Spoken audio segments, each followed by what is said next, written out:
Hello and welcome to a new episode of the Unconventional UFOlogist. Today we're diving into a fascinating conspiracy from the early 1970s, one that I was only just talking about the other night to an old friend of mine. Big shout out there to Rue. This is the Emenegger-Sandler UFO Landing Film. It's a tale that involves Hollywood, the US military and promises of groundbreaking UFO footage. But was it all an elaborate disinformation campaign? Let's find out. The year is 1972. Two Hollywood figures, documentary maker Robert Emenegger and producer Alan Sandler, are approached by representatives of the US Air Force. The military has an intriguing proposal.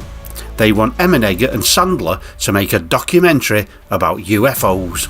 Now, this wasn't just any run-of-the-mill documentary offer. The military promised full cooperation from not just the Air Force but the Navy and Army as well. They were offering unprecedented access to their files, including those of the Department of Defense. But here's where it gets really interesting. The military dangled an irresistible carrot. They claimed to have genuine footage of a UFO landing at Holloman Air Force Base just a year earlier in 1971, and they were willing to hand it over. It seemed too good to be true, and he's often said that if it's too good to be true, then it probably is. It's worth noting that Hollywood and intelligence agencies have a long intertwined history. The CIA in particular has had its fingers in the entertainment industry for decades, but why?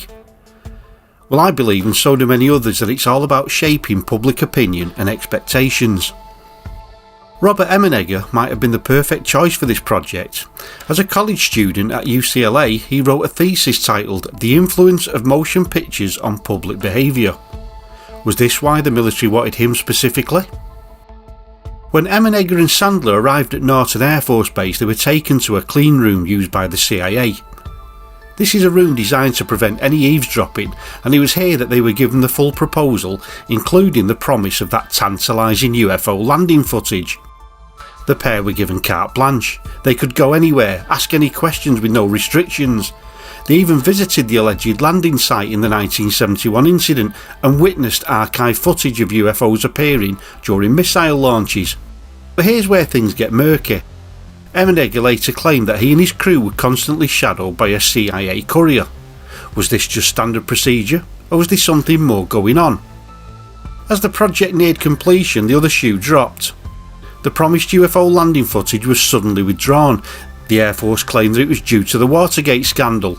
Releasing the footage would be inappropriate. But was that the real reason, or was this all part of a larger plan?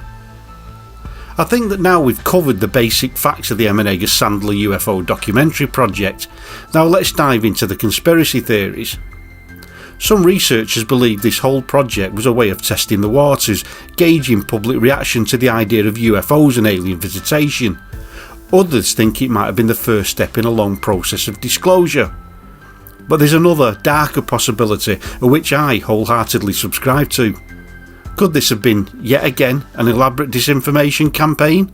A way to discredit serious UFO researchers by dangling tantalising evidence and then snatching it away?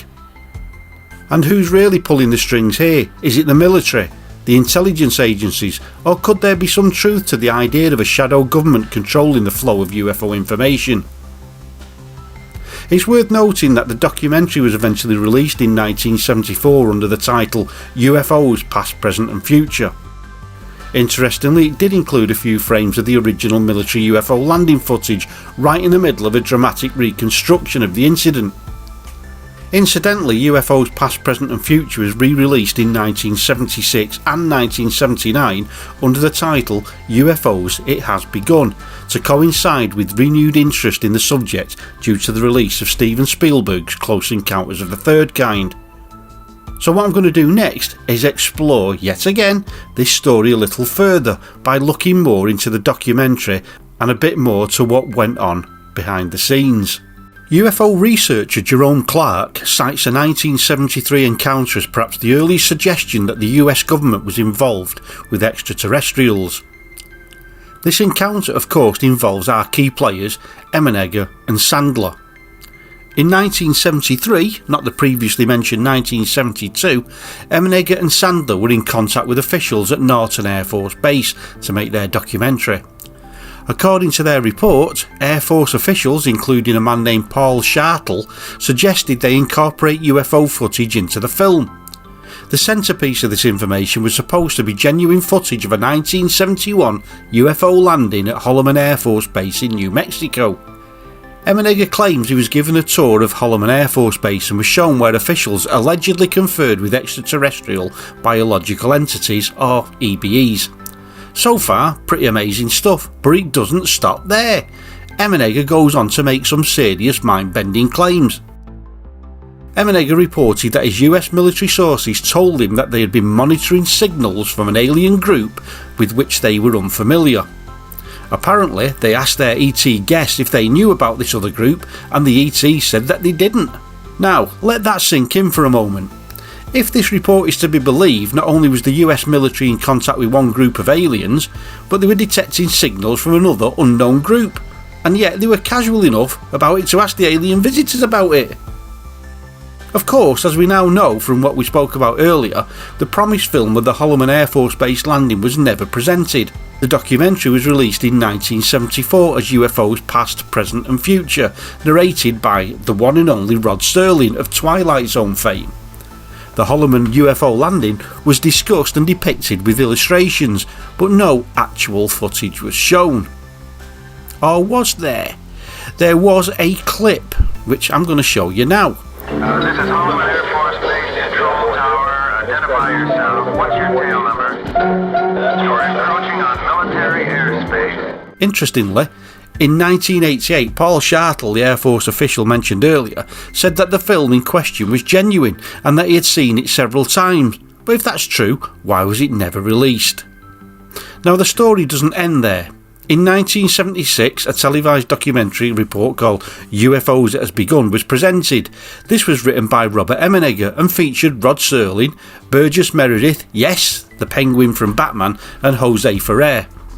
The programme included testimony from several experts, including high-ranking Air Force officials and prominent UFO researchers from the time, like Dr. J. Allen Hynek and Dr. Jacques Vallée.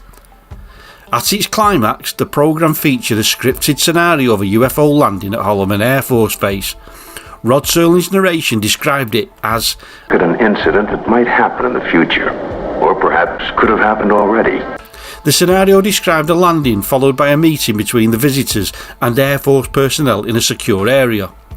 Serling's narration ended with these tantalising words. Who the visitors are, where they're from, and what they want is unknown.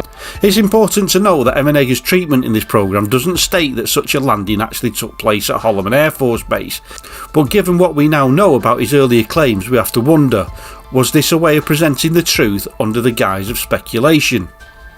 What we do now know is that this story, with its mix of tantalising claims, government involvement and missing evidence, continues to fascinate UFO researchers and conspiracy theorists alike.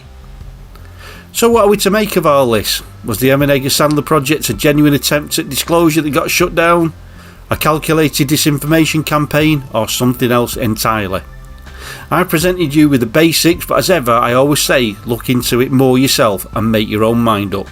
Before we go, I'd just like to quickly mention that there was a book that was brought out in 1974 called UFOs Past, Present and Future by Robert Emenegger, which did state in it, although it was only 3 pages, about a supposed future landing at Holloman Air Force Base.